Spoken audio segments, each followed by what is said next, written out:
Coverage ન્યૂઝમાં આપનું સ્વાગત છે। વાઇબ્રન્ટ અમદાવાદ ફ્લાવર શો 2024 ને ખુલ્લો મૂકતા મુખ્યમંત્રી ભૂપેન્દ્રભાઈ પટેલ। ફ્લાવર શોમાં વિવિધ પ્રકારના 15 લાખથી વધુ ફૂલ છોડ શહેરીજનોને આકર્ષિત કરશે।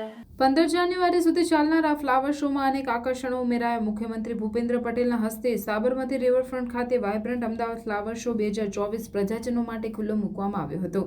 ઉદ્ઘાટન બાદ મુખ્યમંત્રી ભૂપેન્દ્ર પટેલ સહિત ઉપસ્થિત મહાનુભાવોએ ફ્લાવર શોના વિવિધ આકર્ષણો નિહાળ્યા હતા। અનેકવિધ સ્કલ્પચરને મુખ્યમંત્રી સહિત સૌએ બિરદાવ્યા હતા। વાઇબ્રન્ટ અમદાવાદ ફ્લાવર શો 2024ના આકર્ષણોની વાત કરીએ તો અહીં વડનગરના તોરણની પ્રતિકૃતિવાળું આકર્ષક પ્રવેશદ્વાર બનાવવામાં આવ્યું છે। વધુમાં અહીં સરદાર વલ્લભભાઈ પટેલની સ્ટેચ્યુ ઓફ યુનિટીની પ્રતિકૃતિ, નવા સંસદ ભવનની પ્રતિકૃતિ, મોઢેરાના સૂર્ય મંદિરની પ્રતિકૃતિ, ચંદ્રયાન 3ની પ્રતિકૃતિ, 7 અશ્વ અને ઓલિમ્પિક જેવી જુદી જુદી થીમ આધારિત અનેક પ્રતિકૃતિઓ મુખ્ય આકર્ષણમાં સામેલ છે। આ ઉપરાંત વાઇબ્રન્ટ અમદાવાદ ફ્લાવર શો 2024માં આ વખતે વિવિધ પ્રકારના 15 લાખથી વધુ ફૂલછોડના રોપા મૂકવામાં આવ્યા છે, જે શહેરીજનો માટે અનેરું આકર્ષણ બની રહેશે।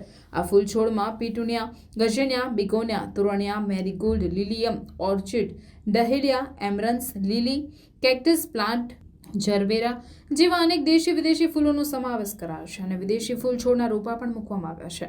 વધુમાં આ ફ્લાવર શોમાં 7 લાખથી વધુ રોપા દ્વારા 400 મીટર લાંબુ ફ્લાવર સ્ટ્રક્ચર પ્રદર્શિત કરવામાં આવનાર છે। આ ઉદ્ઘાટન પ્રસંગે અમદાવાદના મેયર પ્રતિભાબેન જૈન, ઔડાના પૂર્વ ચેરમેન સુરેન્દ્ર પટેલ, શહેરના ધારાસભ્યો, deputy mayor Jatinbhai Patel, standing કમિટીના chairman Devang Dani, municipal commissioner M Thennarasan, મ્યુનિસિપલના પદાધિકારીઓ, અધિકારીઓ સહિતના લોકો ઉપસ્થિત રહ્યા હતા।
खबरों के लिए चैनल को सब्सक्राइब कीजिए।